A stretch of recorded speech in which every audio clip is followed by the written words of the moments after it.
హల్లెలూయా. దేవుని నామానికి మహిమ కలుగును గాక. మీ అందరికీ నా ప్రేమపూర్వక వందనాలు. అందరికీ వందనాలు. బాగున్నారా? కృపయు సమాధానం మీకు కలుగును గాక. పునరుత్థాన దేవుల ఆశీర్వాదాలు మీకు మీ బిడ్డలకు మెండుగా కలుగును గాక. హల్లెలూయా.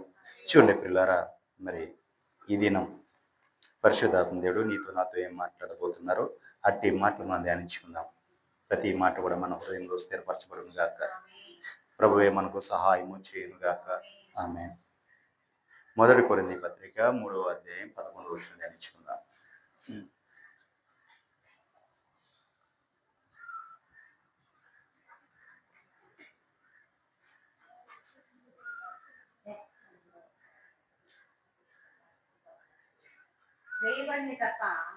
వేయబడనది తప్ప మరి ఒక పునాది ఎవడును వేయనేరడు. ఈ పునాది యేసుక్రీస్తు. దేవునికి మహిమ కలుగును గాక. చూడండి ప్రియులారా, వేయబడిన ఒక పునాది ఉంది. వేయబడిన పునాది తప్ప మరి ఒక పునాది ఎవడును వేయనేరడు. ఇక వేయలేడు కూడా. దేవునికి మహిమ కలుగును గాక. మరి ఒకడు వేయనేరని పునాది అంటే మరి ఒకడు వేయలేని ఆ పునాది, ఈ పునాది ఏ పునాది అంటే ప్రభువైన యేసుక్రీస్తు. దేవునికి మహిమ కలుగును గాక. ఇక్కడ మనం చూసినట్లయితే ప్రియులారా, అపోస్తలుడైన పౌలు గారు కొరింథీ సంఘానికి రాస్తూ వేయబడిన పునాది తప్ప మరి ఒక పునాది ఎవడును వేయనేరడు అని చెప్తున్నాడు. అంటే ఇంక ఎవడో కూడా అంత పునాది వేయలేడు. అలాంటి పునాది వేయబడింది. ఈ పునాది ఏంటంటే యేసుక్రీస్తు. దేవునికి మహిమ కలుగును గాక. చూడండి ప్రియులారా, ఆయన ఒక మాట అన్నాడు, నేను నేర్పరైన శిల్పకారుని వలె పునాది వేసి తిని మరి ఒకడు దాని మీద కట్టుచున్నాడు. ప్రతి వాడును ఎలాగో కడుచున్నాడో జాగ్రత్తగా చూసుకునవలెను అని చెప్పిన ఆయనే ఒక పునాది వేయబడింది. ఆ వేయబడిన పునాది తప్ప మరెవడో కూడా వేయలేని పునాది ఒకటి ఉంది. ఆ పునాది నేను వేశాను. ఆ పునాది ఏదో కాదు, యేసుక్రీస్తే అని చెప్పారు. దేవునికి మహిమ కలుగును గాక. హల్లెలూయా. నిజమే ప్రియులారా, మనం చూడండి యెషయా పుస్తకం 28వ అధ్యాయం 16వ వచనం.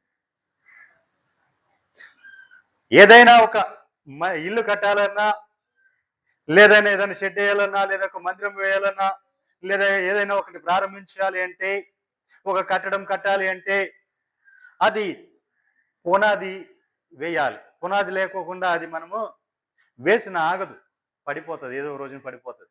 కానీ పునాది వేసినప్పుడు మాత్రం పునాది మీద నిలబడుతుంటుంది. రెండోది, పునాది స్ట్రాంగ్ గా ఉండాలి. పునాది ప్రతిష్టంగా ఉండాలి, గట్టిగా ఉండాలి. ఆ బలమైన పునాది వేయబడాలి. ఆ పునాది ఏదైతే గట్టిగా ఉంటుందో ఆ బిల్డింగ్ గట్టిగా ఉంటుంది. పునాది సరిగా లేనప్పుడు బిల్డింగ్ పడిపోతుంది. అలాగే ఇప్పుడు మనం మాట్లాడుకునే కట్టడాల గురించి పునాది కాదు, అంటే బిల్డింగుల గురించి కాదు, మన ఆధ్యాత్మిక స్థితిని, మన జీవితాన్ని మనం కట్టుకునే పునాది. దేవునికి మహిమ కలుగును గాక. ఇక్కడ అపోస్తలుడైన పౌలు గారు అన్న మాట ఏంటంటే, ఇదిగో ఇప్పుడు నేను ఒక పునాది వేశాను, ఇక వేరెవరు కూడా ఆ పునాది వేయనేరడు. ఈ పునాది యేసుక్రీస్తే అన్నాడు. అంటే క్రీస్తు మీదే ఆయన పునాది వేశాడు. ఇక ఇంకొకడు వచ్చి పునాది వేయడానికి వీలు లేదు, అక్కడ లేదు, అవకాశం లే. ఇంకొకడు వచ్చి నేను ఇదిగో ఇక్కడ పునాది వేసి ఇక్కడ కడుతున్నా అంటానికి అవకాశం లేదు. దేవునికి మహిమ కలుగును గాక. హల్లెలూయా. నిజమే ప్రియులారా, ఇప్పుడు మనం చూసినట్లయితే కొన్ని చరిత్ర కలిగిన కట్టడాలు ఉంటాయి. ఆ చరిత్ర కలిగిన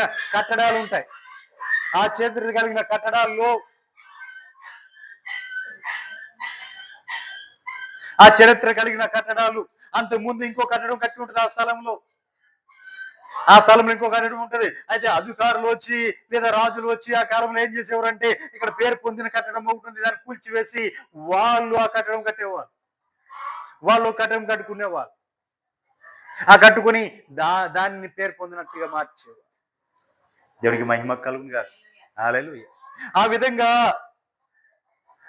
ఆ పునాదిని మార్చుకుంటూ వెళ్ళారు. ఆ పునాది కాదు, అలా ఇంకొకరు వచ్చి ఇంకో పునాది మార్చడం కాదు. అక్కడ అలా కాదు వేసుకున్నది. దేవునికి మహిమ కలుగును గాక. మన దేశంలో కూడా ఆ మధ్య గొడవలు జరిగినాయి. ఇప్పుడు తీర్పు వచ్చింది, కట్టడం కట్టారు. ఏంటిది? బాబ్రీ మసీదు, రెండోది ఆ, రామాలయం. ఇది మతపరమైంది. కోర్టు దాకా వెళ్ళింది, కేసు వెళ్ళింది. తర్వాత వచ్చి ఇప్పుడు వాళ్ళకి ఇద్దరికి విభజించి ఇచ్చారు. ఎవరు కట్టడం వాళ్ళు కట్టుకున్నారు. దేవునికి మహిమ కలుగును గాక. హల్లెలూయా. అయితే ప్రియులారా, మనం చూసింది ఏంటంటే ఆ కాలంలో అధికారంలో ఉన్నవా, ఆ కాలంలో అధికారం ఉన్న ఆ రాజు ఏం చేశాడు, అంత ముందు అక్కడ ఉన్న దాన్ని కూల్చివేసి ఇతను కట్టారు. ఇప్పుడు ఇతను అధికారంలోకి వచ్చిన తర్వాత ఇతను ఏం చేస్తున్నాడు, దాన్ని కూల్చివేసి ఇతను కట్టడం కడుతున్నారు. ఈ బిల్డింగులు, ఈ కట్టడాల గురించి మనం చెప్పుకోవట్లేదు. మనం చెప్పుకునే కట్టడం వేరు. ఈ కట్టడలు ఆత్మానుసారమైన కట్టడం. నిన్ను కట్టుకునే కట్టడా, నువ్వు కట్టుకుని నిన్ను స్థిరపరిచే కట్టడా. వేరే ఒకడు వచ్చి నిన్ను కడుతున్నాడు అనుకో, ఆవిడ ఎలా కడుతున్నాడో నువ్వు చూసుకోవాలి, జాగ్రత్తగా చూసుకోవాలి. నేను ఎందుకు కడుతున్నాడు, నీ ఆధ్యాత్మిక స్థితి ఎలా కడుతున్నాడు, నేను భక్తులు ఎలా నడిపిస్తున్నాడు, దేవుడికి నేను దగ్గర చేస్తున్నాడు, నేను ఏ విధంగా వాడు నేను కడుతున్నాడు అనేది నీకు నువ్వే చూసుకోవాలి.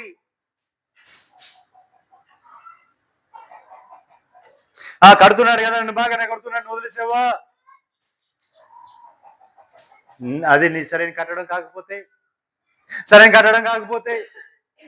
ఆ గడ్డ తినేసరిగా కట్టకపోతే నీ జీవితం అంతా సంకనాకి పోవాల్సిందే.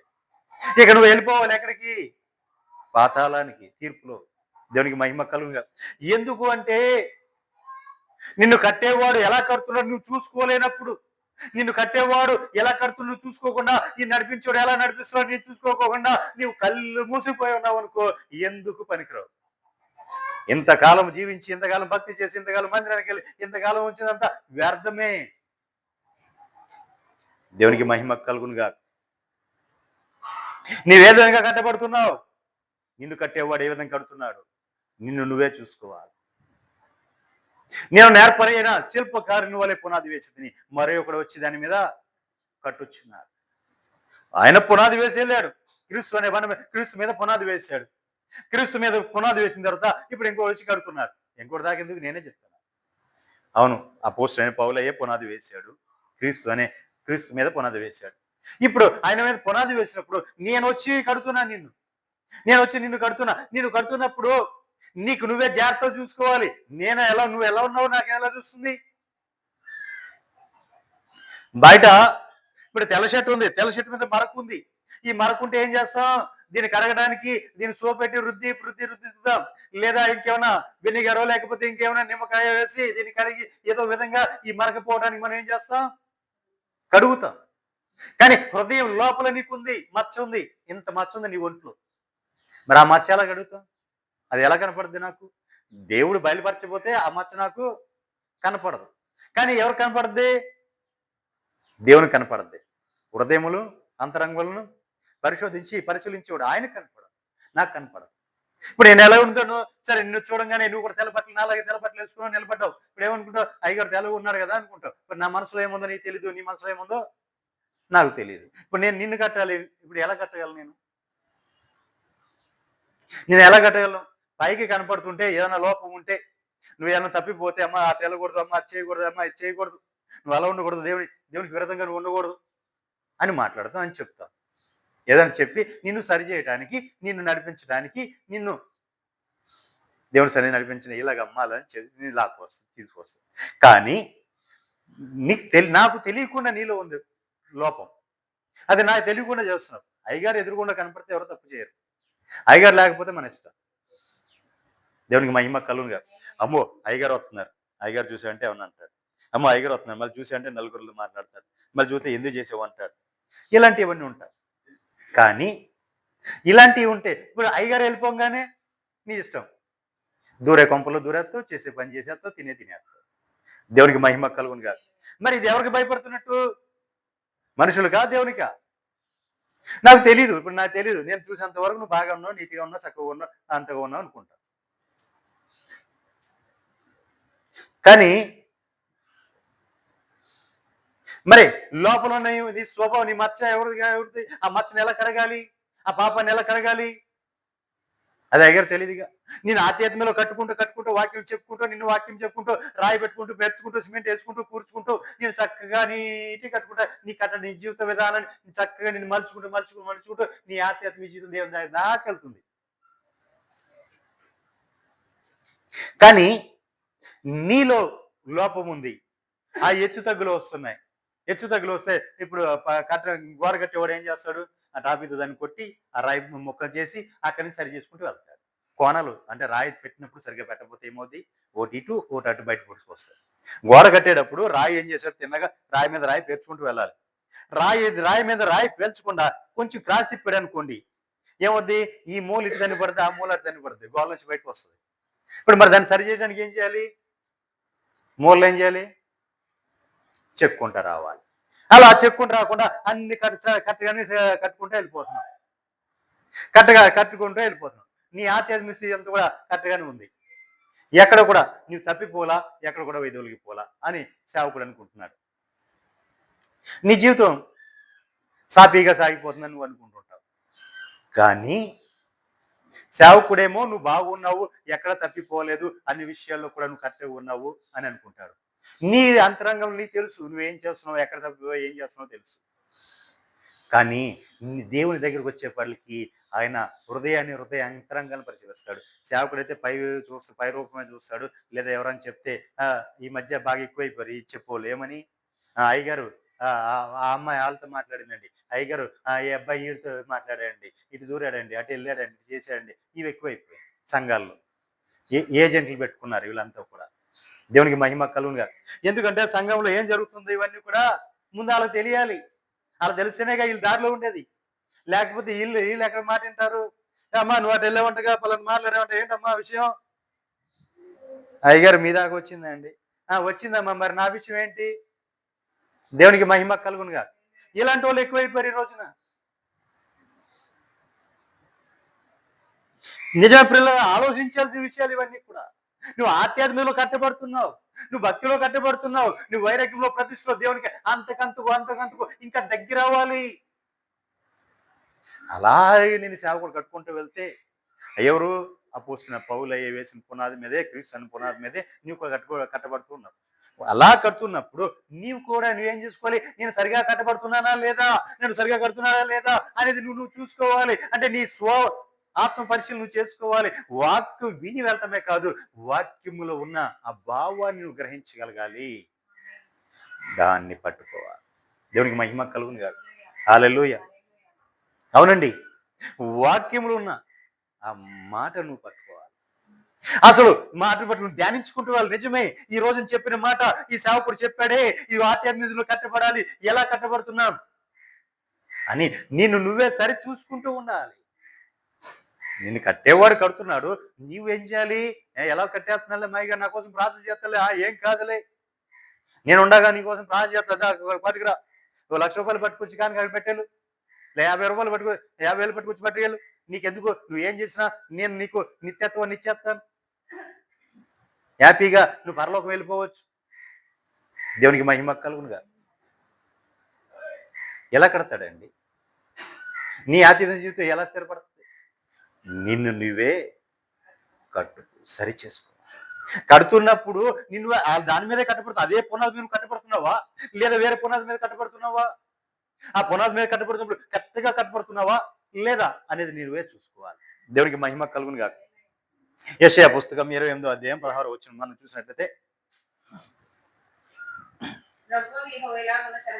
ప్రభువు యెహోవా ఎలాగూ సెలవిచ్చున్నాడు, సియోనులో పునాదిగా రాతిని వేసిన వాడను నేనే, అది పరిశోధింపబడిన రాయి, అమూలమైన తలరాయి, బహు స్థిరమైన పునాది అయిన మూలరాయి అయి ఉన్నది, విశ్వసించేవాడు కల్లవరపడాడు. దేవునికి మహిమ కలుగునుగా. చూడండి, దేవాది దేవులు వారు మాట్లాడుతూ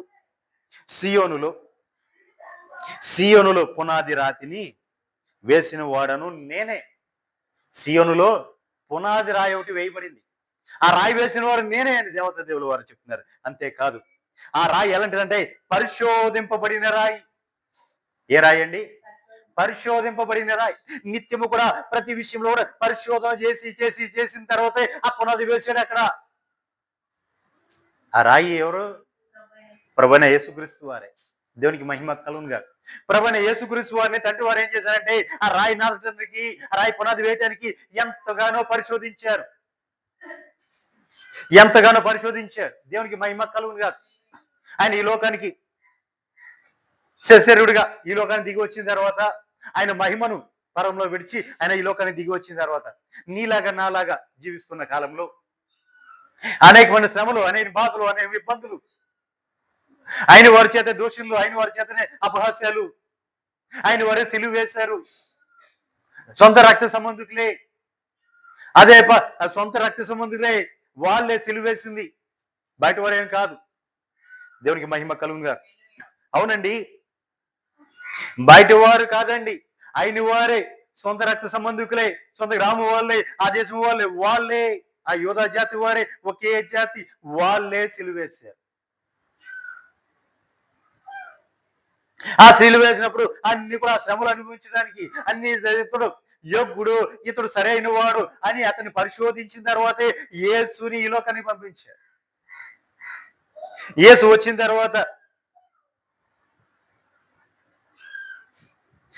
వచ్చిన తర్వాత ఆయన ప్రతి విషయంలోనూ తండ్రి చిత్తాన్ని నెరవేర్చడానికి, ప్రతి విషయంలోనూ తండ్రి ఇదిగో నీ చిత్తం నేను నెరవేరుస్తున్నాను, తండ్రి ఇదిగో నీ చిత్తమైతే ఇది చేయి, తండ్రి నీ చిత్తమైతే ఇలా జరిపించు, తండ్రి ఇది నీ చిత్తమైతేనే నా ముందుంచు.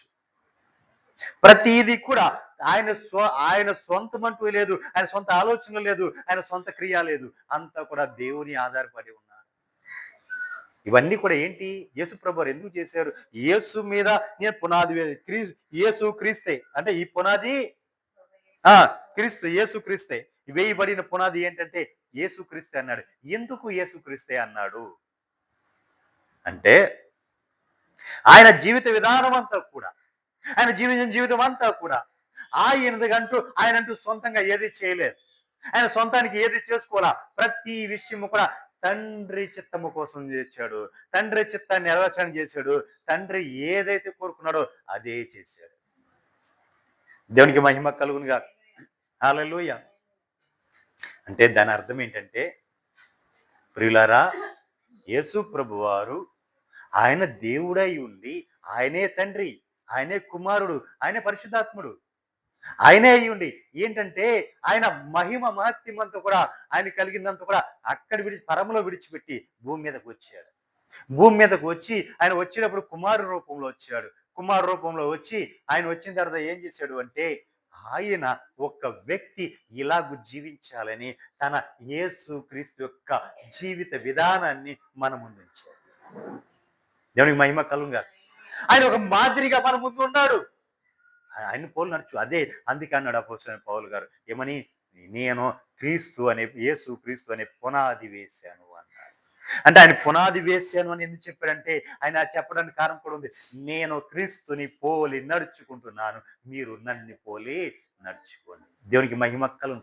ఆ పునాది ఇంకో వేరే వేయటానికి అవకాశం లేదేక, అక్కడ నేనే వేసేసాను ఆ పునాది అన్నాడు. అంటే ఇక ఎవరు ఎలా నడుచుకోవాలి, క్రీస్తు ఎలా నడుచుకున్నాడో అలా నేను నడుచుకున్నా, నన్ను చూసి నడుచుకోండి. దేవునికి మహిమ కలుగునుగా.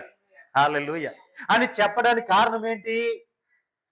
క్రీస్తు ఎలా ఉన్నాడు అంటే ఆ పరిశోధించబడిన రాయి. దేవునికి మహిమ కలుగునుగా. హల్లెలూయా. ఆ స్థిరమైన రాయి ఎలాంటిదండి? అది పునాది రాయి, వేయబడిన రాయి ఎలాంటిది? అది పరిశోధించబడిన రాయి. దేవునికి మహిమ కలుగునుగా. మామూలు రాయి కాదండి, అన్ని విషయాల్లో పరిశోధించిన తర్వాత ఆ రాయిని నాటాడు అక్కడ సియోనులో అక్కడ నాటాడు. స్థిరమైన పునాది అయిన ఆ మూలరాయి ఉన్నది. అర్థమైంది అంటే మూలరాయి అంటే ఆధారమైన రాయి, అన్నిటికి ఆధారమైన రాయి. ఇప్పుడు మనకి మూలరాయి ఎవరు? ప్రభువైన యేసుక్రీస్తు వారు. ఆయన సియోనులో నాటబడ్డారు. సియోనులో నాటబడిన రాయి, అది పరిశోధించబడిన రాయి. ఎంతగానో పరిశోధిస్తే తప్ప ఆ సియోనులు నాటలేదు. దేవునికి మహిమ కలుగునుగా. హల్లెలూయా. నిజమే ప్రియులారా, కొన్ని వేల సంవత్సరాలు, కొన్ని వందల సంవత్సరాలు ఆయన పరిశోధించి ఈ మనుషులను ఎలా కట్టాలి, వీళ్ళ మనుషులు ఎలా నడిపించాలి, వీళ్ళు తిరిగి తప్పిపోయాలి, ఎలా నా దగ్గర చేర్చుకోవాలి, ఏం చేయాలని ఆయన పరిశోధించిన తర్వాత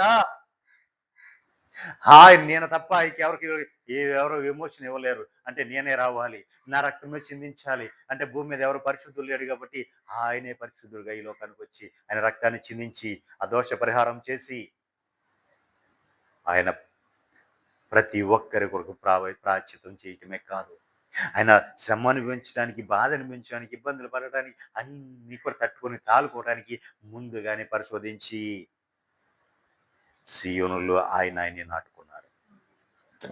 సీయోనులో వేయబడిన ఆ మూల రాయి, ఈరోజు ఆ రాయి ఆధారం, ఆ రాయినే చూడాలి, దాన్నే మనం చూడాలి. దేవునికి మహిమ కలుగునుగా. హల్లెలూయా. ఆ రాయి బహు స్థిరమైన పునాది అయిన మూల రాయి ఉన్నది. దాని మీద విశ్వాసం ఉంచి వాడు చాలు, ఇక ఎన్నడూ కదల్చబడరు. దేవునికి మరి మహిమ కలుగును. కలవర పడడానికి అంతే. ఎందుకంటే అతడు ఆ రాయి యందు విశ్వాసం ఉంచితే చాలు, ఎన్నడూ కూడా కలవర పడడు. దేవునికి మహిమ కలుగునుగా. హల్లెలూయా. ఇక కలవర పడడానికి అవకాశం లేదండి. ఎందుకంటే ముఖ్యమైన మూల రాయి, అది పరిశోధించబడిన రాయి. ఆ పరిశోధించబడిన రాయి నాటబడింది కాబట్టి ఇక ఏ విషయము చూసినా క్రీస్తుని చూడాల్సిందే. ఏ విషయము చూసినా క్రీస్తుని చూడాల్సిందే. ఏ విషయం చూసినా క్రీస్తుని చూడాలి. ఏ విషయం చూడు, ఇంకొక మనిషిని చూడడానికి వీలులే. దేంట్లో? శ్రమల్లోన, బాధల్లోన, ఇబ్బందుల్లోన, ఇక్కట్లోన, కష్టాల్లోన, పేదరికంలోన, ఆర్థిక ఇబ్బందుల్లోన, ఏ విషయంలో చూడ క్రీస్తుని చూడాలి. నువ్వు భక్తిలో చూడాలా, వైరాగ్యంలో చూడాలా, ప్రతిష్టలో చూడాలా, ఏ విషయంలో చూసినా క్రీస్తుని చూడాలి. దేవునితో ఎలా ఉండాలో, ఎలా నడుచుకోవాలో, నువ్వు ఎలాగా దేవులో జీవించాలో నువ్వు చూడాలంటే ఎవరు చూడాలి? క్రీస్తుని చూడాలి. దేవునికి మహిమ కలుగునుగా. హల్లెలూయా. మూల రాయిగా నాటేశాడు, ఆయన నాటుకున్నారు. దేవునికి మహిమ కలుగునుగా. హల్లెలూయా. ఇప్పుడు అన్ని విషయాలు అలా క్రీస్తుని పోలే ఉన్నాడు కాబట్టి ఈయన కూడా ముందుగా ఈయన హింసకుడే, దోషకుడే, హానికరుడే, ఆయన పాపుల్లో ప్రధాన పాపని చెప్పుకున్నాడు ఆయన. దేవునికి మహిమ కలుగును. అలా అని చెప్పి ఆయన పాపం ఏం చేయలేదు. దేవునికి మహిమ కలుగునుగా. ఆయన ఏం పాపం చేయలే.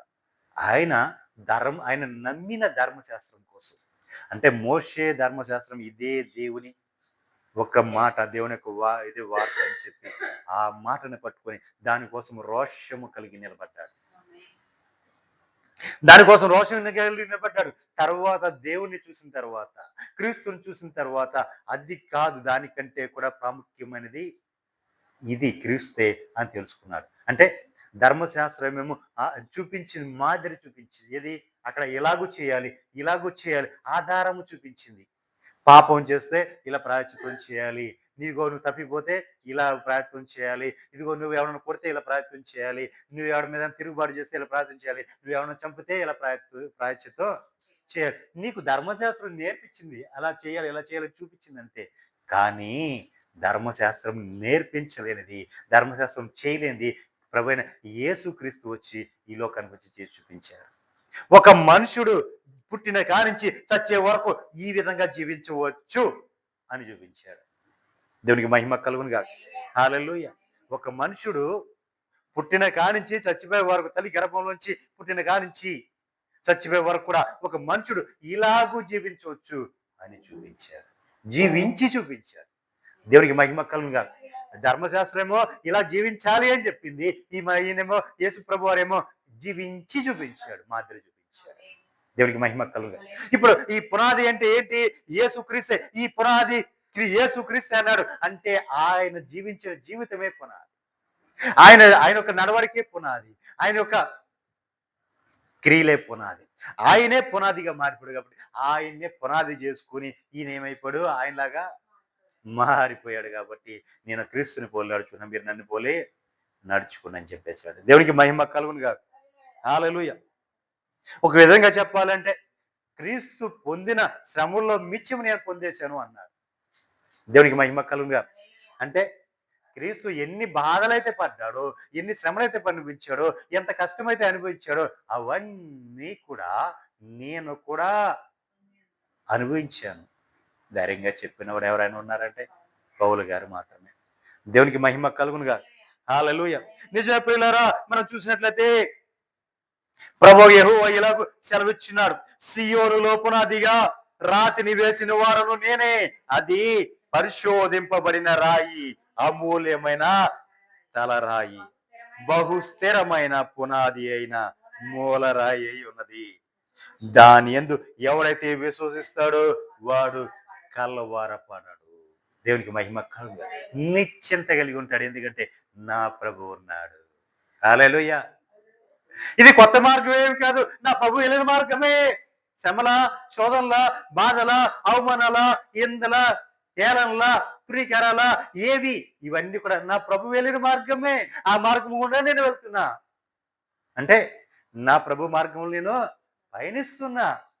శ్రమలు లేకుండా, కష్టం లేకుండా, బాధ లేకుండా, ఇబ్బందులు లేకుండా సాఫీగా సాగిపోయింది అనుకోండి, నీవు క్రీస్తు మార్గంలో వెళ్ళట్లేదు. నీవు క్రీస్తు మార్గంలో వెళ్తున్నావంటే ఇవన్నీ కూడా నీకు ఎదురవుతాయి. దేవునికి మహిమ కలుగును గాక. హల్లెలూయా. నువ్వు వెళ్ళే మార్గంలో నీకు కష్టం ఎదురైందా, నీకు నష్టం ఎదురైందా, నీకు శ్రమ ఎదురైందా, నీ బాధ ఎదురైందా, నీ దుఃఖం వచ్చిందా, నీవు ఆయాసపడ్డావా, నష్టపోయావా, ఇవన్నీ కూడా ఎక్కడ నువ్వు కరెక్ట్ మార్గంలో వెళ్తున్నావు అని అర్థం. దేవునికి మహిమ కలుగును గాక. హల్లెలూయా. నీవు అన్ని కూడా ఎదుర్కొంటూ వెళ్తున్నావు అంటే నువ్వు సరైన మార్గంలో, యేసు మార్గంలోనే వెళ్తున్నావు అని అర్థం. నువ్వు అలా వెళ్ళకోకుండా సాఫీగా ఆ నేషనల్ హైవే వెళ్ళినట్టుగా వెళ్ళిపోతున్నావు అనుకో, నువ్వు వీటిలోంచి క్రీస్తు మార్గంలో వెళ్ళట్లేదు. నువ్వు వేరొక మార్గంలో వెళ్తున్నావు. దేవునికి మహిమ కలుగును గాక. హల్లెలూయా. నిజమే ప్రియులారా, విశ్వసించువాడు కలవరపడడు. ఎప్పుడు కూడా నిశ్చింత కలిగి ఉంటాడు. నాకేంటి, నా ప్రభు ఉన్నారు. ఒకవేళ నాకు శ్రమలు కలుగుతాయి, నా దేవుడు ముందే చెప్పాడు శ్రమలు వస్తాయి అని. ఆ శ్రమలు కలుగుతున్నాయి, దాంట్లో విచిత్రం ఏముంది? నా ఆశ్చర్యపడాల్సింది ఏముంది? నాకు తెలియని విషయం అయితే నేను ఆశ్చర్యపడాలి. నాకు తెలియని విషయం అయితే నేను ఆలోచించాలి. నాకు తెలిసిన విషయమే శ్రమలు వస్తాయి. దేవుడు ముందుగా చెప్పాడు శ్రమలు కూడా, ఇదిగో నా మార్గంలో నన్ను ప్రయాణించేవాడు శ్రమల్లో ఎదుర్కొని పయనించాలి. ఈ శ్రమలను తట్టుకోవాలి. ఆయన శ్రమలు పెడతాడు. ఆ శ్రమలు వస్తూ ఉంటాయి. శ్రమలు తట్టుకొని నిలబడాలి. ఎందుకంటే నేను ఏవో అంత పరిశుద్ధుని కాదుగా. దేవుడే నన్ను పరిశీలించడానికి నేను అంత పరిశుద్ధుని కాదు. అయినను నాకు లోకానుసారంగా శ్రమలు వస్తాయి. ఎందుకంటే మన క్రియలు బట్టి, మన పనులను బట్టి లోకానుసారమైన శ్రమలన్నీ వస్తూ ఉంటాయి. ఇప్పుడు ఈ శ్రమలన్నింటినీ కూడా మనం జయించడానికి, ఒకవేళ మనం జయించలేకపోతే ఆ శ్రమల నుంచి మనం తప్పించడానికి ఆయన ముందుగానే మన కోసము సిద్ధపరిచి ఉంచాడు మార్గం. తప్పించబడే మార్గం ముందుగా సిద్ధపరిచి ఉంచాడు. ఆ శ్రమల నుంచి మనం తప్పించుకునే మార్గాన్ని ముందుగా మనం సిద్ధపరిచి ఉంచాడు. దేవునికి మహిమ కలుగును గాక. హల్లెలూయా. నిజ ప్రియులారా, మనము ప్రతిదీ కూడా ఆలోచించాలి. మనం ఎక్కడ కూడా దేవుని ప్రభుని యేసుని నమ్మిన ఎవరో కూడా, ఆయన ఎందుకు విశ్వాసం ఉంచిన ఎవరో కూడా కలవరపడాల్సిన అవసరం లేదు. దేవునికి మహిమ కలుగును. నిశ్చిత ఉండాలి. ఎలాగా? ఏబు అన్నాడు ఏమని? 6 బాధలు వస్తే నన్ను ఏం చేస్తాయి, 7 బాధలు వస్తే నన్నేం చేస్తుంది? నా దేవుడు నాతో ఉన్నాడు. దేవునికి మహిమ కలుగును కదా. హల్లెలూయా. ఈ శరీరం ఇచ్చింది ఆయన, ఈ ఆస్తి ఇచ్చింది ఆయన, ఇదంతా ఇచ్చింది ఆయన. తీసుకున్నాడు. తీసుకొని నేను పుట్టేటప్పుడు ఏమన్నా పట్టుకొని వచ్చానా? ఏం పట్టుకురాలా? పోయేటప్పుడు ఏమైనా పట్టుకుపోతానా? ఏం పట్టుకుపోను. మరి ఈ మధ్యలో ఎందుకు వచ్చిన బాధ? ఆ శరీరం ఇచ్చింది ఆయనే, ఈ శరీరం ఇచ్చింది ఆయనే. ఈ శరీరం కుళ్ళిపోయింది. వాడి నుంచి కంటల మాంసం రాళ్ళు కింద పడుతుంది, పురుగులు పడుతున్నాయి. అయినా సరే ఎక్కడ కూడా ఆయన చరించిపోవాలి. ఎక్కడ కూడా ఆయన కలవరపడలేదండి. నిశ్చిత కలిగి ఉన్నాడు అంతే. దేవునికి మహిమ కలుగును కాదు. హల్లెలూయా. ఎందుకు వీళ్ళందరూ మనం ముందు ఉంచాడంటే మనకు మాదిరి, వాళ్ళని చూసి నేర్చుకోవాలి. యోబు ఇదిగో నీతిమంతుడిగా తీర్చబడడానికి దేవుని ఎందుకు నీతిమంతుడు దేవుడే సాక్ష్యం ఇవ్వడానికి, అంతేకాదు యోబు ఎందుకు 2 ఆశీర్వదించబడ్డాడు అని మనము తెలుసుకుంటే, యోబులాగా మనం ఉంటే దేవుడు మనం కూడా నిన్ను కూడా ఇలా ఆశీర్వదిస్తాను అని చెప్పడానికి యోబుని అక్కడ పెట్టాడు. దేవునికి మహిమ కలుగును కాదు. హల్లెలూయా. యేసు ప్రభుని ఎందుకు తీసుకొచ్చారు? ఆయన మాదిరిగా ఒక మనుషుడు ఈ లోకానికి వచ్చి, అసలు ఈ లోకంలో వచ్చిన తర్వాత ఎవరో కూడా తిరిగి పరలోకం చేరుకోలేడు. అందరూ కూడా అంత ఉండటం కష్టం, ఇవన్నీ అనిపించడం కష్టం. ఈ ధర్మశాస్త్ర ప్రకారం మనం ఎట్లాగే చేసి ప్రాయశ్చిత్తం పొందుతాం తప్ప మనకు విమోచన కలగదు అని అనుకుంటున్న వారందరినీ కూడా ఈయన వచ్చి, అరే ధర్మశాస్త్రం, నువ్వు పాపానికి ఆధారం ధర్మశాస్త్రం అంటే పాపం ప్రాయశ్చిత్తం చేసుకో, అంటే నువ్వు పాపం చేసావంటే దాన్ని చేసుకోవాలి. కానీ అసలు పాపమే లేకుండా ఉందంటే ఇదిగో యేసు ప్రభు ఎలా జీవించాడో చూడు, ఇలాగ నువ్వు జీవించాలి. దేవునికి మహిమ కలుగును కాదు. హల్లెలూయా. ఆ జీవిత విధానం ముందు పెట్టాడు. అక్కడ మాదిరి అక్కడ పెట్టాడు. ఇప్పుడు ఏం చేయాలి? ఏది చూసినా యేసునే చూడాలి, ఏది చూసినా యేసునే చూడాలి, ఏది చేసినా యేసునే చూడాలి, యేసునే చూస్తూ ఉండాలి. మనం తప్పు చేయబోతున్నామా? తప్పు ఏమొచ్చింది? మనసులో కూడా, నీ తలంపుల్లో కూడా, నీ హృదయంలో కూడా పాప ఆలోచన కూడా రాకూడదు. ఇప్పుడు ఆయన చూసినప్పుడు పాప ఆలోచన ఎలా వస్తుంది? రాదు. దేవునికి మహిమ కలుగు. కాబట్టి అందుకు ఆయన మాదిరికి పెట్టేశారు. యేసు ప్రభువారు ఏ ఆలోచన లేకుండా ఇలా ఉన్నారు, నీవు కూడా అలాగే ఉండాలి. దేవునికి మహిమ కలుగునుగా. హల్లెలూయా. ఆయన విశ్వసించిన వారు ఎన్నడూ కూడా కలవరపాటు. దేవునికి మహిమ కలుగునుగా. యోహాను శుభవార్త 17వ అధ్యాయం 20వ వచనం చూసినట్లయితే, నేను విషయంలోకి వస్తున్నా.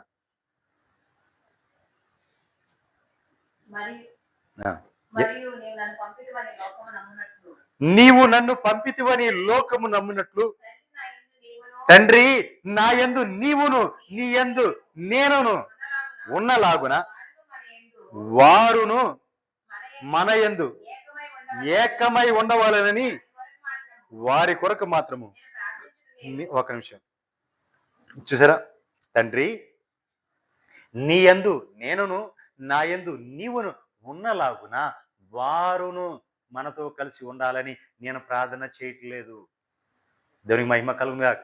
వాక్యం స్పష్టంగా ఆగుపడుతుంది. చూడండి, తండ్రితో దేవుడు ప్రభువైన యేసుక్రీస్తు వారు ఈ లోకంలో జీవించినప్పుడు తండ్రితో ఆ మహిమతో ఆయన మాట్లాడుతూ అన్నాడు, తండ్రి నీవును నేను ఏ విధంగా ఏకమై ఉన్నామో అదే రీతిలో వీరు మనతో కలిసి ఏకమై ఉండాలని వీరి కోసం నేను ప్రార్థన చేయట్లేదు. మరి దేన్ని చేస్తున్నాడు అంటే,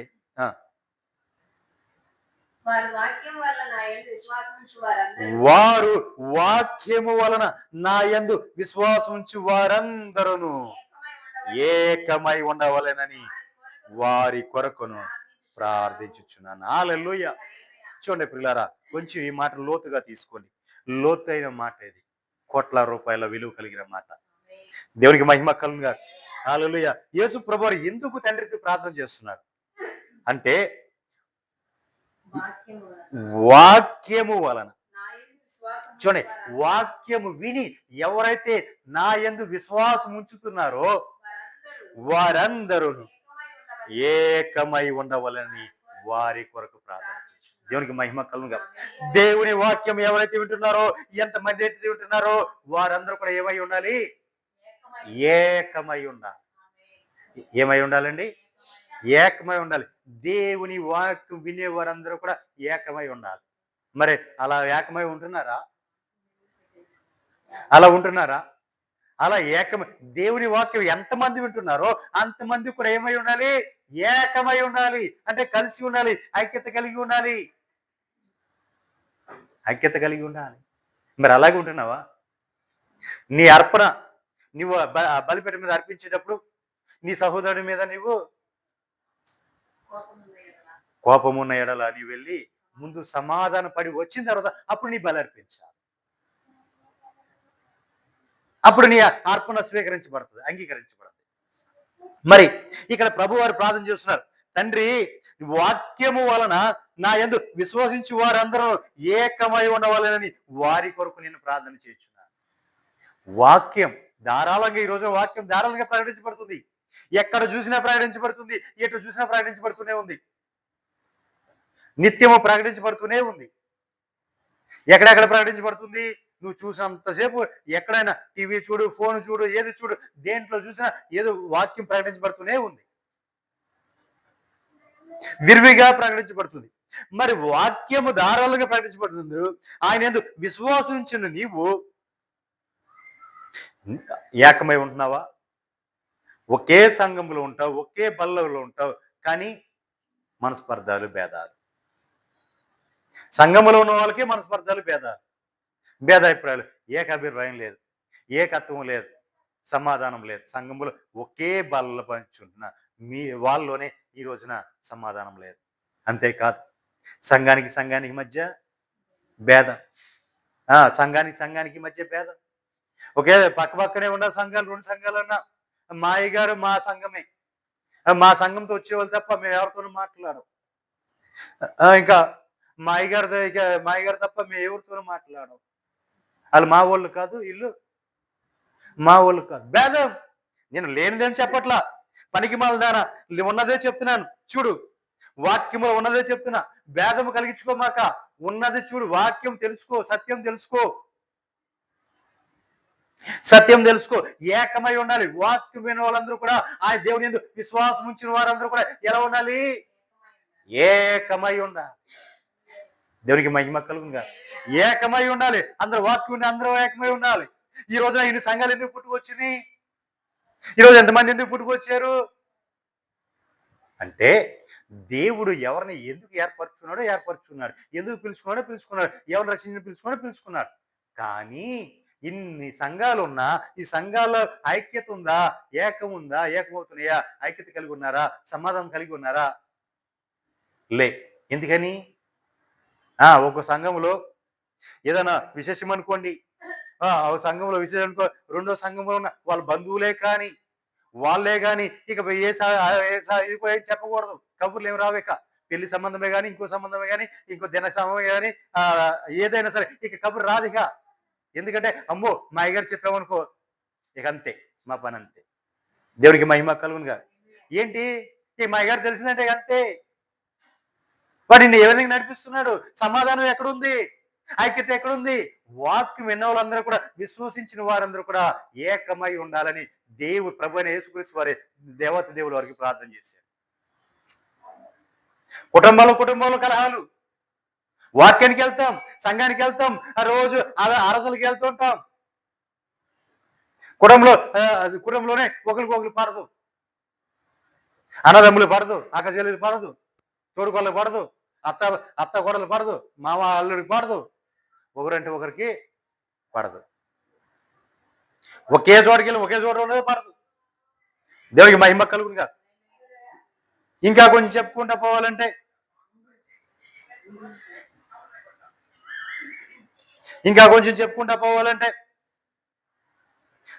ఈ మధ్య తల్లిదండ్రులకే పడట్ల. బిడ్డలు ఏం చేస్తారో తల్లిదండ్రులు అవకాశం ఉన్నంత సేపు, వాళ్ళు బలము ఉన్నంత సేపు, శక్తి ఉన్నంత సేపు, వాళ్ళకి వండి పెట్టినంత సేపు చూస్తున్నారు, వాళ్ళు ఉంచుకుంటున్నారు. తర్వాత ఇక అంతే, నీ దారి నీదే, నువ్వేమన్నా చూసుకో, ఎట్లని పో, ఇంకా నువ్వు బాగా ఏంటి, ఇంక బతుకుంటావా, సావా నువ్వు, ఇంక నీ సావు అందరికి ఊళ్ళో అందరు సావు వస్తుంది, నీ సావులారా. ఇవి మాటలు తల్లిని పట్టుకొని, తండ్రిని పట్టుకొని. దేవునికి మహిమ కలుగునుగా. ఇవి తట్టుకోలేక, వినలేక, వాళ్ళు సరిగ్గా చూడక వీళ్ళు ఏం చేస్తున్నారు? రోడ్లకి పోయి, ఎక్కడో రోడ్డు మీదకి పోయి ఒక రూపాయన అడుక్కున్నాను తినొచ్చు, కానీ వీడితో నేను ఎందుకు మాట పడాలని రోషం వచ్చారు. దేవునికి మహిమ కలుగునుగా. హల్లెలూయా. చూడండి ప్రియులారా, నిన్ను కని పెంచి 9 నెలల్లో, 10 నెలల్లో, 8 నెలల్లో నిన్ను కడుపులో మోసి నిన్ను పెంచి హృదయం పెట్టుకొని పెంచుకొని వాళ్ళు తినక వాళ్ళు పస్తులుండి నీకు పెట్టి నిన్ను పెద్ద చేసి, నిన్ను పెంచి పెద్ద చేసి ఈ రోజు నీకు స్థాయిని తీసుకొచ్చి ఓ స్థాయిలో నిన్ను నిలబెడితే వాళ్ళు ఈ రోజు నువ్వేది పెద్దవాడు అయిన తర్వాత నువ్వు ఒక స్థాయికి వచ్చేప్పటికి వాళ్ళు నీకు పనికి రాట్లా. దేవునికి మహిమ కలుగునుగా. హల్లెలూయా. ఈ రోజున వాళ్ళు నీకు పనికి రాట్లా, వాళ్ళకి నువ్వు ముద్ద పెట్టలేకపోతున్నావు. వాళ్ళు తింటాం మానేసి నీకు ముద్ద పెట్టారు, అది నీకు గుర్తురాదు. దేవునికి మహిమ కలుగునుగా. నువ్వు ఏది విత్తావో అదే రేపొద్దున నీ పిల్లలు అదే చేస్తారు. నీకు కూడా నువ్వు అనుకుంటావు, నువ్వు కూడా నాకేంటి అనుకుంటావు. రేపొద్దున నీకు అంతకంటే హీనమైన నీచమైన పరిస్థితికి వెళ్ళిపోతావు, దిగజారిపోతావు. దేవునికి మహిమ కలుగునుగా. హల్లెలూయా. నిజమే ప్రియులారా, ఆలోచించాల్సిన విషయాలు ఇవన్నీ కూడా. సమాధానం ఎక్కడుంది? ఆయన భూమి మీద సమాధానం ఇవ్వడానికి వచ్చాడుగా. అంతేనా? ఆయన ఏం ప్రార్థన చేశాడండి తండ్రికి? వాక్యము వలన నా యందు విశ్వాసం ఉంచి వారందరూ ఏకమై ఉండవలెను. ఎంతమంది ఏకమంటున్నారు? వాక్యం అయ్యా మేము అవసరం ఎంత చెప్తామంటే, పొద్దున్నే లేగంగానే 3 గంటలకే వెలుగు కూర్చుంటాం మందిరంలో. 3 గంటలకే మందిరంలో కూర్చుంటాం. ఈరోజు ఆదివారం అండి, మేము ఎట్టు వెళ్ళమండి, మేము మందిరంలోనే ఉంటామండి, మందిరంలోనే చేస్తామండి. అన్ని మందిరానికి వెళ్తాం, చక్క వాక్యం ఉంటాం, అన్ని వింటాం, వస్తాం, ఇంటికి వెళ్తాం. తల్లిదండ్రులకి ముద్ద పెట్టలేం. వాక్యం వింటాం, మేము దేవుని సన్నిధిలో ఉంటాం, దేవుని సన్నిధి గడుపుతాం, మేము వాక్యం సరిగ్గా జీవిస్తున్నామండి. అబ్బా మా అయ్యగారు చెప్పిన మాట ఏది పోనివ్వండి అన్నీ మేము జరిగిస్తామండి. మరి ఇంట్లో వస్తే తల్లిదండ్రులు పోతే ముద్ద పెట్టేది స్థితి లేదు. చెప్పేవాడు అదే, వినువాడు ఇదే.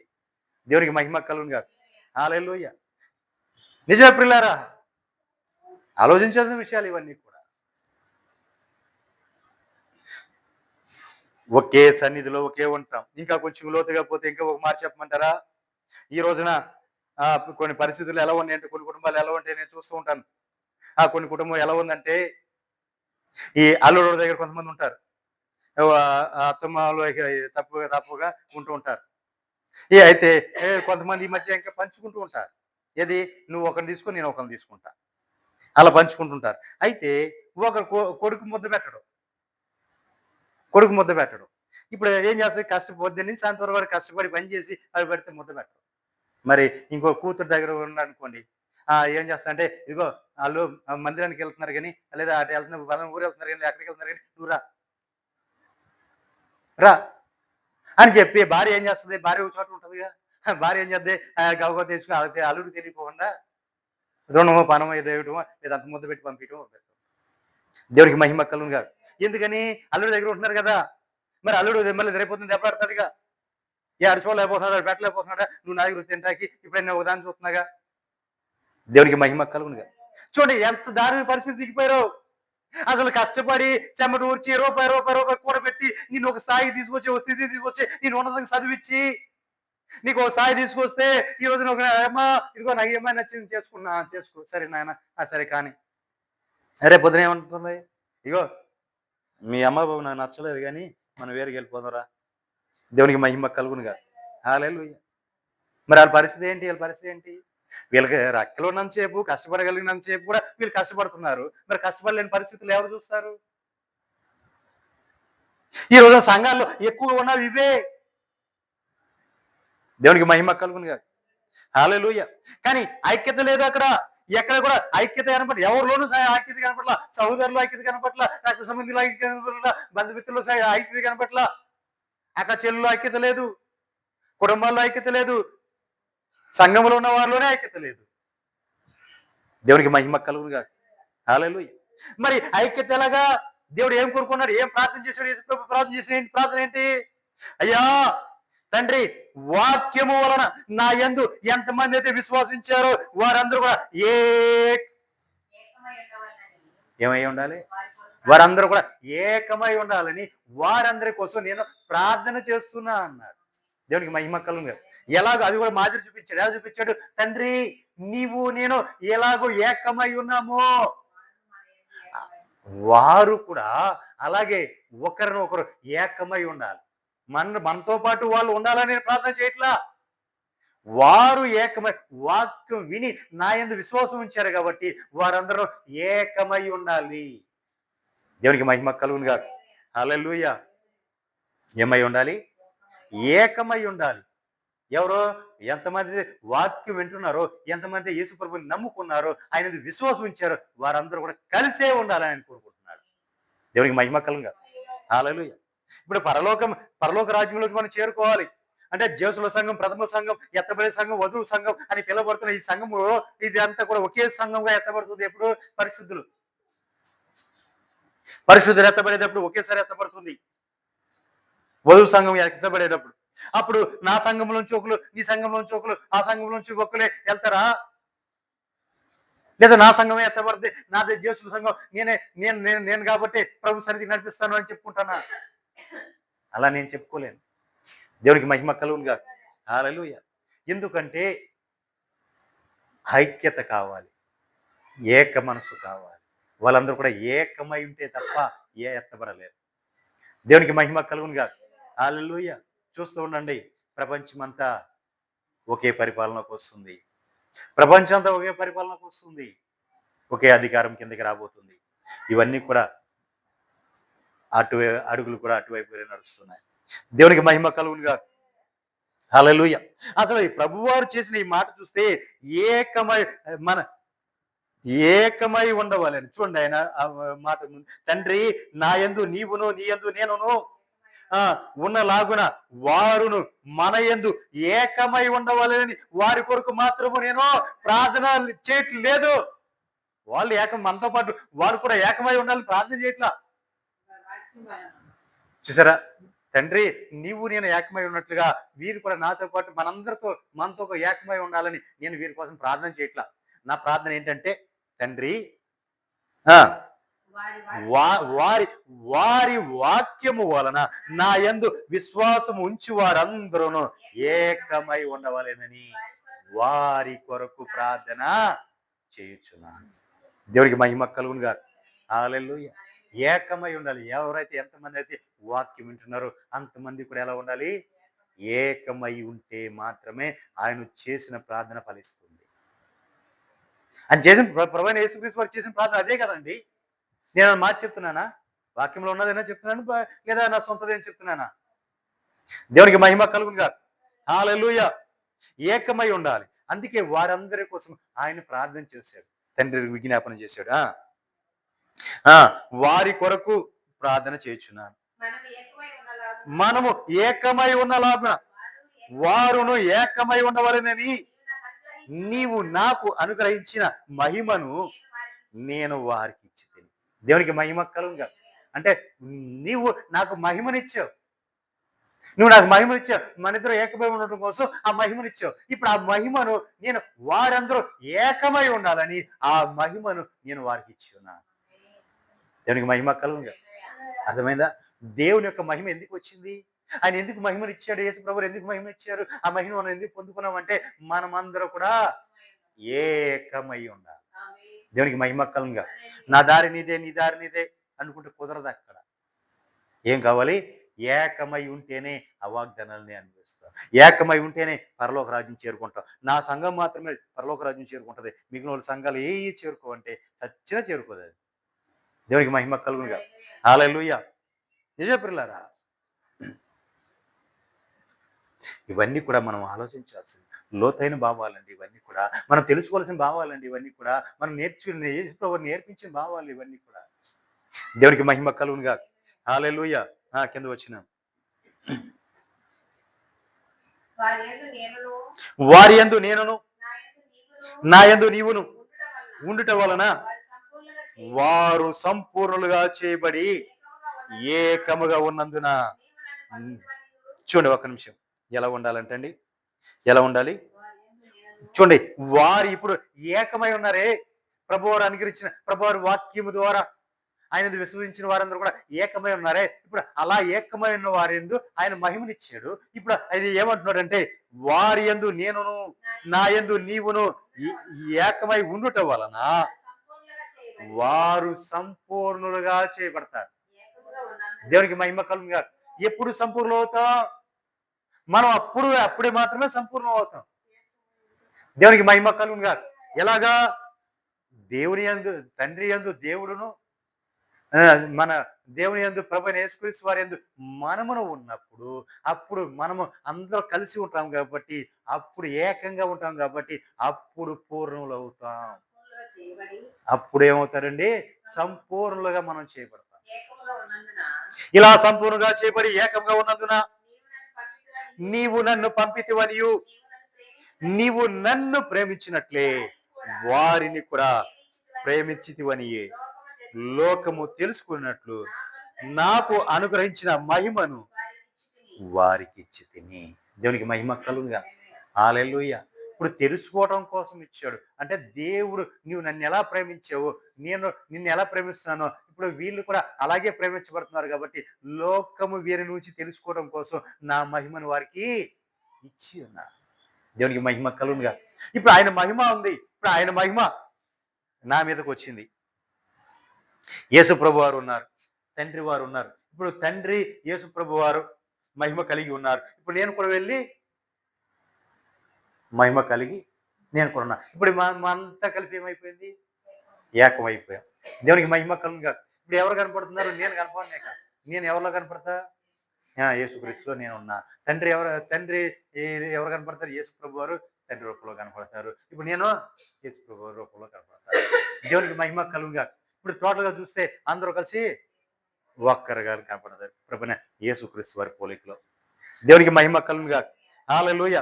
ఈ విధంగా ఏకమై ఉంటాయి. అలా ఏకమై ఉండటం కోసమే ఆయన మహిమనిచ్చాడు. ఆ మహిమ పొందిన వాళ్ళందరూ కూడా సంపూర్ణులుగా మార్చబడాలి. దేవునికి మహిమ కలుగునుగా.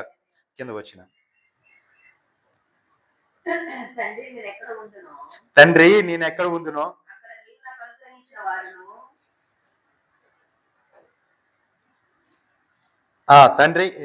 ఉందునో నీవు నాకు అనుగ్రహించిన వారును నాతో కూడా ఉండవలేనని నీవు నాకు అనుగ్రహించిన నా మహిమను వారు చూడవలెనని కోరుచున్నాను. జగత్ పునాది వేయబడక మునిపే నీవు నన్ను ప్రేమించితివి. నీతి స్వరూపుడు తండ్రి లోకం నిన్ను ఎరగలేదు, నేను నిన్ను ఎరుగుదును. నీవు నన్ను పంపితివని వీరు ఎరిగి ఉన్నారు. నీవు నా యందు ఉంచిన ప్రేమ వారి యందును ఉండినట్లు నేను వారి యందు ఉండినట్లును వారికి నీ నామము తెలియజేసి తిని. దేవునికి మహిమ కలుగునుగా. హల్లెలూయా. చూడండి పిల్లారా, నేను ఎక్కడ ఉందునో అక్కడ నీవు నాకు అనుగ్రహించిన వారునో నాతో కూడా ఉండవాలేనని నీవు నాకు అనుగ్రహించిన నా మహిమను వారు చూడవాలని కోరుకుంటున్నాను. దేవునికి మహిమ కలుగునుగా. హల్లెలూయా. అంటే ఇప్పుడు మనం ఎక్కడ ఉన్నామో ప్రభు కూడా మనతో పాటు అక్కడే ఉండాలని కోరుకుంటున్నాడు. మన మధ్య ఉండాలని కోరుకున్నాడు. అంతేకాదు ఆయన ఏ మహిమతో పొందుకున్నాడో ఆ మహిమను మనకు అనుగ్రహించి ఉన్నాడు. దేవునికి మహిమ కలుగునుగా. హల్లెలూయా. హల్లెలూయా. ఎందుకంటే జగత్ పునాది వేయబడక మునిపే నీవు నన్ను ప్రేమించితివి. దేవుడు ఎప్పుడు ప్రేమించాడండి? జగత్ పునాది వేయబడక మునిపే ప్రేమించాడు. యేసు ప్రభుని జగత్ పునాది వేయబడక మునిపే ప్రేమించాడు కాబట్టి ఆయన ఈ లోకాన్ని పంపించాడు. మరి నిన్ను కూడా జగత్ పునాది వేయబడక మునిపే నిన్ను ప్రేమించాడు కాబట్టి నిన్ను కూడా ఈ లోకంలోకి పంపించాడు. దేవునికి మహిమ కలుగునుగా. ఈ లోకానికి వచ్చిన నీకు ముందుగా వచ్చిన యేసు ప్రభు వారిని మాదిరిగా మార్చుకుని వెళ్ళాలి. దేవునికి మహిమ కలుగునుగా. హల్లెలూయా. నీవు నీతి స్వరూపుడు అగు తండ్రి లోకము నిన్ను ఎరగలేదు, నేను నిన్ను ఎరిగి ఉన్నాను. నీవు నన్ను పంపితివని వీరు ఎరిగి ఉన్నట్లుగా. వీరు తెలియచేయాలంటే ఇప్పుడు యేసు ప్రభు వారు అంటున్నాడు, నువ్వు తండ్రి నువ్వు నన్ను నువ్వు పంపించేవని వీళ్ళు తెలుసుకోవాలి అంటే ఇప్పుడు ఏం చేయాలి? ఆ మహిమను పొందేది తప్ప తెలుసుకోలేదు. అందుకే యేసు ప్రభు అన్నాడు, నా తండ్రి వాడిని వెలిగిస్తే తప్ప ఎవడు కూడా తెలుసుకోలేడు అన్నాడు. దేవునికి మహిమ కలుగునుగా. అంటే వాడి మనసుకు వెలిగించాలి, వాడు తెలియజేయాలి. తెలిస్తే తప్ప వాడు కళ్ళు తెరిస్తే తప్ప ఆ ఎదురుగుండా ఉన్నది ఎవరనేది తెలియదు. దేవునికి మహిమ కలుగునుగా. హల్లెలూయా. నిజమే పిల్లారా, నీవు నా యందు ఉంచిన ప్రేమ వారి యందు ఉన్నట్లును నేను వారి యందు ఉండినట్లును వారికి నీ నామము తెలియజేసి. దేవునికి మహిమ కలుగునుగా. ఒక నామం ఉంది ఆయనకి. ఆ నామము ఇప్పుడు అందరికీ తెలియబడింది. అందుకే ఆ నామంలోనే ఏది అడిగినా మనం వాడు తండ్రి అదే యేసు నామములో ఇది జరుగును గాక, ఇది నేను పొందుకొని అనుభవించదుము గాక అని ఆ నామాన్ని మనకు తెలియజేశాడు ఆయన. దేవునికి మహిమ కలుగునుగా. హల్లెలూయా.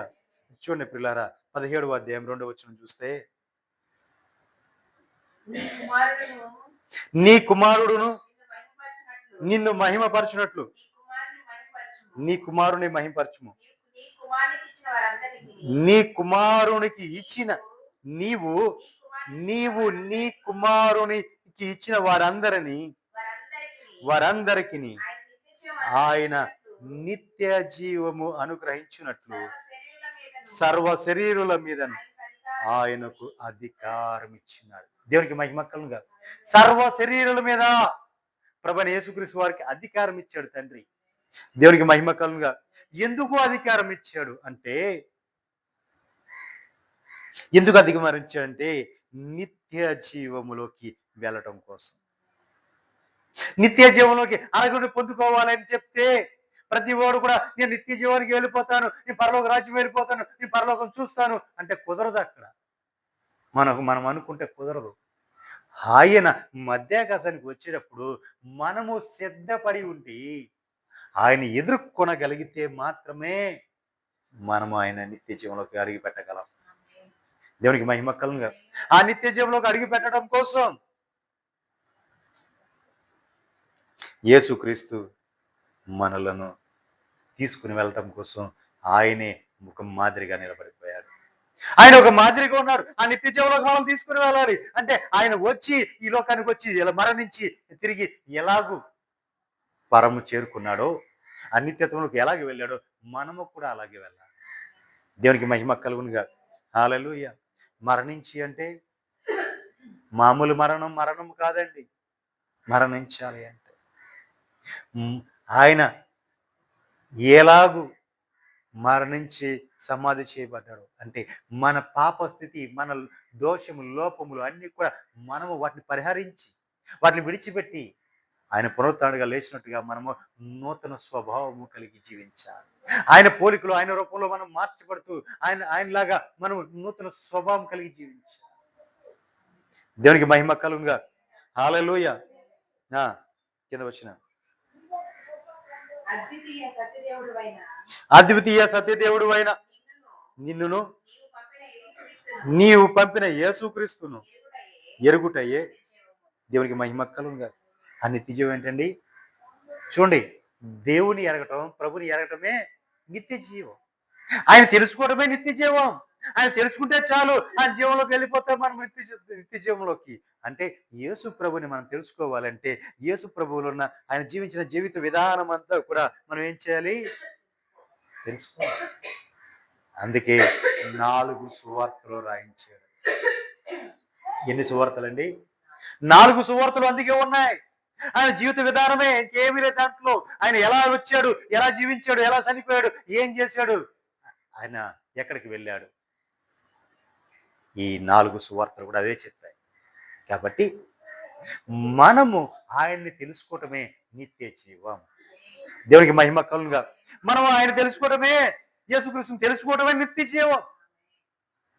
ఆయన దగ్గరకు వచ్చిన వాళ్ళందరికీ నేను నిత్య జీవాన్ని ఇస్తానని ఎందుకు చెప్పాడండి? ఇదే ఆయన మనం తెలుసుకోవటమే నిత్య జీవం. ఆయన తెలుసుకోవటమే. దేవునికి మహిమ కలుగునుగా. హల్లెలూయా. ఎఫెసీయులు కింద వచ్చిన రండి, 4వ వచనం.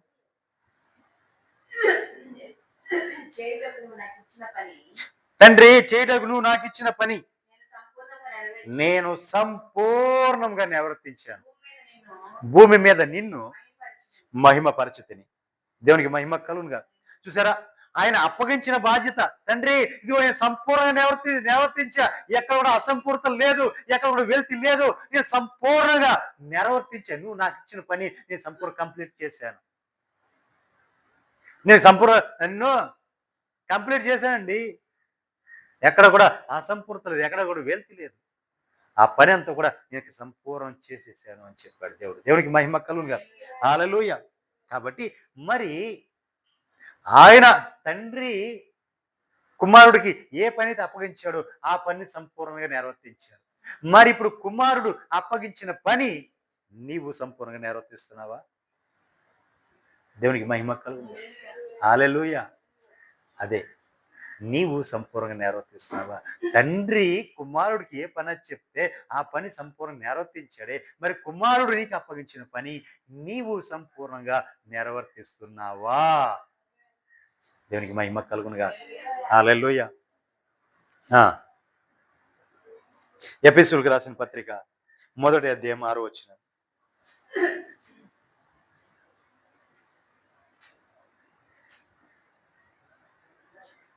మన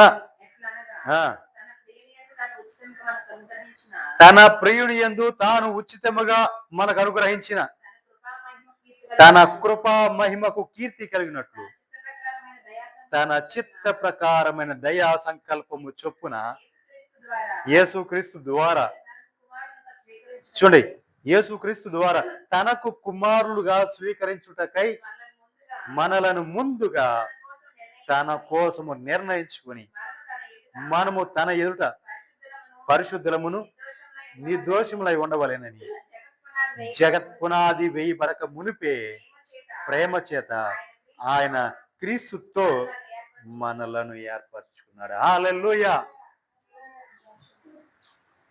దేవునికి మహిమ కలుగును గాక. చూడండి ప్రియులారా,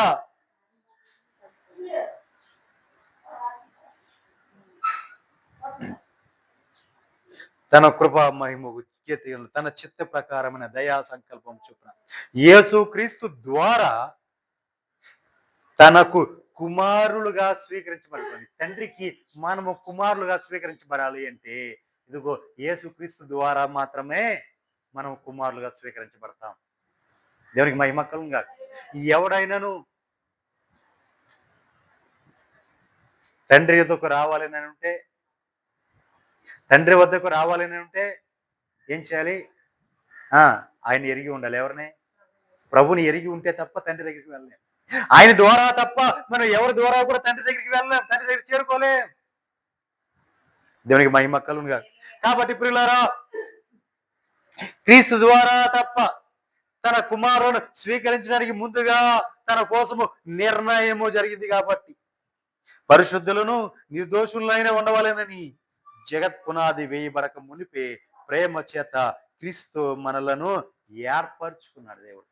దేవునికి మహిమ కలుగును గాక.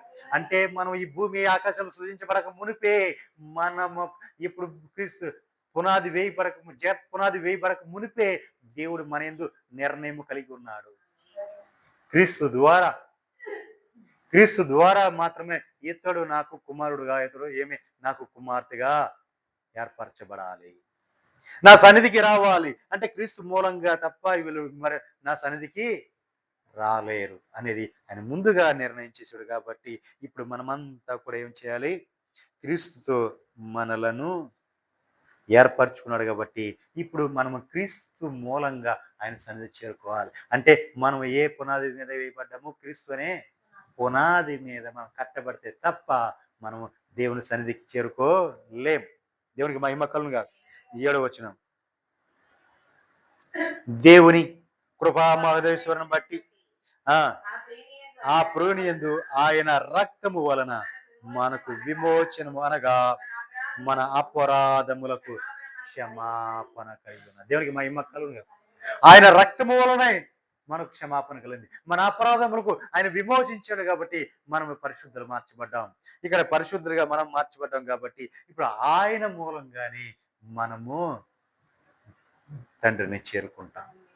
దేవునికి మహిమ కలుగును గాక. హల్లెలూయా. అందుకే పోస్తున్న పేతురు గారు కూడా ఒక మాట అన్నాడు. పేతురు గారు రాసిన మొదటి పత్రిక 1వ అధ్యాయం 19వ వచనం నుంచి మనం ధ్యానించుకుందాం. నేను ముగింపుకు వచ్చాను.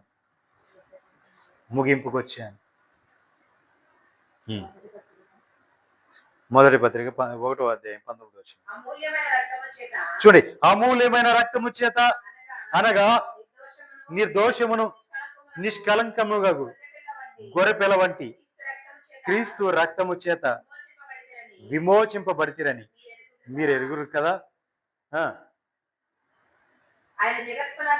చూడండి, ఆయన జగత్ పునాది వేయబడక మునిపే నియమింపబడిను, కానీ తన్ను మృతులలో నుండి లేపి తనకు మహిమనిచ్చిన దేవుని ఎడల తన ద్వారా విశ్వాసులైన మీ నిమిత్తము కడవరి కాలముల యందు ఆయన ప్రత్యక్షపరచబడేను. కాగా మీ విశ్వాసమును నిరీక్షణయు దేవుని యందు ఉంచబడి ఉన్నది. దేవునికి మహిమ కలుగును గాక. హల్లెలూయా. చూడండి, మీ విశ్వాసము మీ నిరీక్షణ దేవుని యందు ఉంచబడి ఉన్నది. కడవరి కాలమందు ఆయన ప్రత్యక్షపరచబడబోతున్నాడు. కడవరి కాలముల యందు ఆయన ప్రత్యక్షపరచబడుతున్నాడు. అంతే, ఆయన రాకల్లో రాబోతున్నాడు. ఆఖరి గడిలో ఆయన రాబోతున్నాడు. కాబట్టి ఇప్పుడు మన యొక్క జీవము ఎక్కడుందంటే ఆయన దేవుని దగ్గర ఉంది. కాబట్టి మనం ఏం చేయాలి? ఆయన కోసము ఎదురు చూసేవారుగా ఉండాలి. దేవునికి మహిమ కలుగును గాక. హల్లెలూయా. ఆయన కోసం మనం ఎదురు చూసేవారు ఉండాలి. ఆ నిరీక్షణ, ఆ విశ్వాసం మనం కలిగి ఉండాలి. ఎక్కడ కూడా తప్పిపోకూడదు. ఆయనే మాదిరి చూసుకున్నాం, ఆయన మీద కట్టబడుతూ, ఆయన పునాదిగా వేసుకున్న మనము ఆయన పునాది మీదే కట్టబడుతూ ఉండాలి. దేవునికి మహిమ కలుగును గాక. హల్లెలూయా. ఇంకా కింద వచ్చి నీకు రండమ్మా. మీరు క్షయ బీజము అంటే నాశనం అయిపోయే బీజం నుంచి కాక శాశ్వతమగు జీవము గల దేవుని వాక్యము మూలంగా అక్షయ బీజము నుండి పుట్టిన వారు కనుక నిష్కపటమైన సహోదర ప్రేమ కలుగునట్లు మీరు సత్యమునకు విధేయులగుట చేత మీ మనసులను పవిత్రపరుచుకున్న వారై నుండి ఒకరికొకడు హృదయపూర్వకముగా మిక్కటగా ప్రేమించాలి. దేవునికి మహిమ కలుగునుగా. హల్లెలూయా. చూడండి పిల్లారా, వాక్యము, దేవుని వాక్యము మూలంగా మనం అక్షయ బీజము నుండి మనం పుట్టిన వారం కాబట్టి నిష్కపటమైన సహోదర ప్రేమ కలిగి ఉన్నా. ఏ ప్రేమ అండి? నిష్కపటమైన, ఏ లోపము లేని ప్రేమ, నిష్కపటమైన ప్రేమ. ఆ ప్రేమ కలిగి ఉండి, నిష్కపటమైన ప్రేమ కలిగి ఉండి ఎవరు ఎందుకు కలిగి ఉండాలి? సహోదర ప్రేమ కలుగుట వలన. సహోదర ప్రేమ. ఏ ప్రేమ అండి? సహోదర ప్రేమ కలిగి ఉండాలి. మనిషికి సహోదర ప్రేమ. క్రీస్తు ప్రేమ అదే. క్రీస్తు ప్రేమ కలిగి మనము ఉండాలి. సంఘములలో సహోదర ప్రేమ కలిగి ఉండాలి. దేవునికి మహిమ కలుగును. సంఘంలో భేదం ఉండటానికి వీలు లేదు. సంఘంలో కలహం ఉండటానికి వీలు లేదు. సంఘములో హెచ్చు తగులు ఉండటానికి వీలు లే. దేవునికి మహిమ కలుగునుగా. అంతేగాని ఇది నా సంఘం, అది నీ సంఘం అనుకుంటానికి వీలులే. సహోదరులు ప్రేమ అంటే, సహోదరులను ఏమని పిలుస్తారంటే, ఎవరైనా ప్రభుని నమ్మి విశ్వసించి అంగీకరించిన వారందరినీ కూడా సహోదరుడు, సహోదరి అని పిలుస్తారు. మరి ఈ సహోదరులందరిలో కూడా ఆ ప్రేమ ఉందా? ఆ నిష్కపటమైన ప్రేమ ఉందా? దేవునికి మహిమ కలుగును. ఈ ప్రేమలన్నీ ఉంటే ఎందుకు క్రైస్తవం ఇంత భ్రష్టపడుతుంది? ఎందుకు అందరూ కూడా పనికిరాని దద్దమ్మలు కూడా ఈ రోజున ఇంతగా మాట్లాడుతుంటారు క్రైస్తవాన్ని బట్టి? దేవునికి మహిమ కలుగును. ఏ లోపము లేదు, ఎక్కడ కూడా మచ్చ మలినమే లేదు. ఆయనలో ఏ లోపం లేదు, ఎక్కడ మచ్చ మలినమే ఏది కూడా ఏలెత్తి చూపించే ఏదీ లేదు. కానీ ఈ రోజు లేఖని ప్రతి వాడు కూడా, పనికి మాలిన ప్రతి వాడు కూడా ఏలెత్తి చూపిస్తున్నాడు. అంటే కారణం ఏంటి? నీలో సహోదర ప్రేమ లేకపోవటం. నీలో సహోదర ప్రేమ లేకపోవడం వల్లనే ఈ రోజున సమాజంలో లోకములో అందరూ ఏలెత్తి చూపిస్తున్నారు. కానీ అందరూ నిన్ను చూస్తున్నారే లోకములో, నిన్ను చూపించడానికే నా ప్రభు చేస్తాడు. ఆయన మహిమ నీకు ఇచ్చాడు. లోకములో ఉన్న వారందరూ కూడా చూడడం కోసం నీకు ఆయన మహిమనిచ్చాడు. ఎందుకంటే నీవు తండ్రి కుమారుడు అందరం కూడా ఏకమై ఉన్నాము అని, ఆయన మహిమను పొంది ఉన్నామని, ఆయన మహిమగా మనం ప్రకాశిస్తున్నామని ఆయన మహిమ నీకిస్తే నువ్వేం చేసావు? హృదయంలో సహోదర ప్రేమ లేకుండా ఆయన మహిమను తాకట్టు పెట్టాడు. ఎవరికి? ఆ చెడిపోయినోడు నిన్ను ఏలెత్తి చూపించడానికి. దేవునికి మహిమ కలుగునుగా. హల్లెలూయా. ఎందుకు పనికిరాని వాడు, దేనికి పనికిరాని వాడు కూడా ఏ క్రైస్తవం చూసి ఏలెత్తి చూపించేవాడు అయిపోయాడండి. దేవునికి మహిమ కలుగును. ఏలెత్తి చూపించేవాడు అయిపోయాడు. ఎందుకని? నీలో సహోదర ప్రేమ లేదు కాబట్టి. దేవునికి మహిమ కలుగునుగా. సహోదర ప్రేమ కలుగునట్లు మీరు సత్యమునకు విధేయులు చూపించ చేత మీ మనస్సును పవిత్రపరుచుకున్న వారై ఒకరినొకడు హృదయపూర్వకముగాను మిక్కటముగాను ప్రేమించాలి. హృదయపూర్వకంగాను మిక్కటంగాను ప్రేమించాలి. దేవునికి మహిమ కలుగునుగా. హల్లెలూయా. హల్లెలూయా. సహోదర ప్రేమ, క్రీస్తు చూపిన ప్రేమ. క్రీస్తు దానికోసం ప్రార్థన చేశాడు. ఏమని? ప్రభువా, నీవు నేను ఏకమై ఉండలాగున వీరు కూడా మనతో ఉండాలని ప్రార్థన చేయట్లేదు. వీరందరూ కూడా ఏకమై ఉండాలని ప్రార్థన చేస్తున్నాను అన్నాడు. దేవునికి మహిమ కలుగునుగా. హల్లెలూయా. నిజమే పిల్లరా, అందరూ కూడా సహోదర ప్రేమ కలిగి ఉండాలి, ఐక్యత కలిగి ఉండాలి. అందుకే వేయబడిన పునాది తప్ప మరి ఒక పునాది ఎవడును వేయనేరడు అంటే వేయలేడు అని చెప్పేది ఖండితంగా. దేవునికి మహిమ కలుగునుగా. ఎందుకంటే ఈ పునాది క్రీస్తే. ఆ పునాది ఏ పునాది? క్రీస్తే. క్రీస్తు మీద ఆయన పునాది వేశాడు కాబట్టి ఆయన ఎలా మార్చబడ్డాడు? నేను క్రీస్తుని పోలి నడుచుకుంటున్నా, మీరు నన్ను పోలి నడుచుకోండి అన్నాడు. ఇప్పుడు ఆయన క్రీస్తుని పోలి ఎలా నడుచుకుంటున్నాడు? ఇప్పుడు మనము కూడా ఆయన్ని పోలి నడుచుకుంటే ఈ భేదాభిప్రాయాలు ఉండవు మనలో. దేవునికి మహిమ కలుగును. కాబట్టి సంఘము అలాగూ ఉండాలి. ప్రభు చేసిన ప్రార్థన అదే. ప్రభు కోరుకున్న అదే మనసు అదే. ఆయన యొక్క తండ్రి చిత్తము కూడా అదే. అంత ఐక్యత కలిగి ఉండాలి. మరి ఈ రోజున ఎంతమంది ఉన్నారు ఐక్యత? ఎన్ని సంఘాలు ఉన్నాయి? సంఘములో ఉన్న వారికి భేదాలు ఉంటాయి. సంఘములో ఉన్న వారికి భేదాలు ఉన్నాయి. సంఘానికి భేదాలు ఉన్నాయి. అలాగే లోకులకి సంఘానికి భేదాలు ఉన్నాయి. కాబట్టి ప్రియులారా, మరి సత్యము తెలుసుకొని ఇకనైనా ప్రభు యొక్క చిత్తాన్ని నెరవేర్చడానికి మన వంతు మనము సహకరిద్దాం. మన వంతు మనం చేద్దాం. దేవునికి మహిమ కలుగును గాక. తండ్రి, నీ చిత్తము నేను పరిపూర్ణముగా నెరవేర్చితిని. మరి కుమారుడు తండ్రి యొక్క చిత్తాన్ని పరిపూర్ణంగా నెరవేర్చాడు. మరి నీవు కుమారుడు యొక్క చిత్తాన్ని, ప్రభు యొక్క చిత్తాన్ని మరి నీవు నెరవేర్చవా? ప్రార్థన చేసుకుందాం. మీ అందరికీ నా ప్రేమపూర్వక వందనాలు. మరి ప్రియులారా, ఒక్క నిమిషం. ఈ వాక్యాలు మిమ్మల్ని ఆదరిస్తున్నట్లయితే, మిమ్మల్ని ప్రభు తట్టు తిప్పుతున్నట్లయితే, మీరు ఆదరించబడుతున్నట్లయితే అనేకులు షేర్ చేయండి.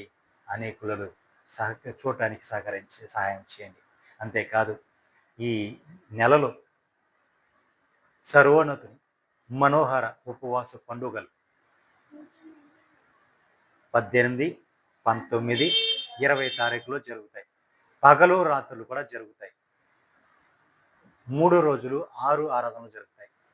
కాబట్టి సంఘాలుగా అందరూ కూడా పాల్పంపులు పొందండి. కుటుంబాలుగా పాల్పంపులు పొందండి. అలాగే లైవ్లో చూసే వారందరూ కూడా పాల్పంపులు పొందండి. ప్రభు ఖచ్చితంగా మీ జీవితంలో కార్యం చేస్తారు.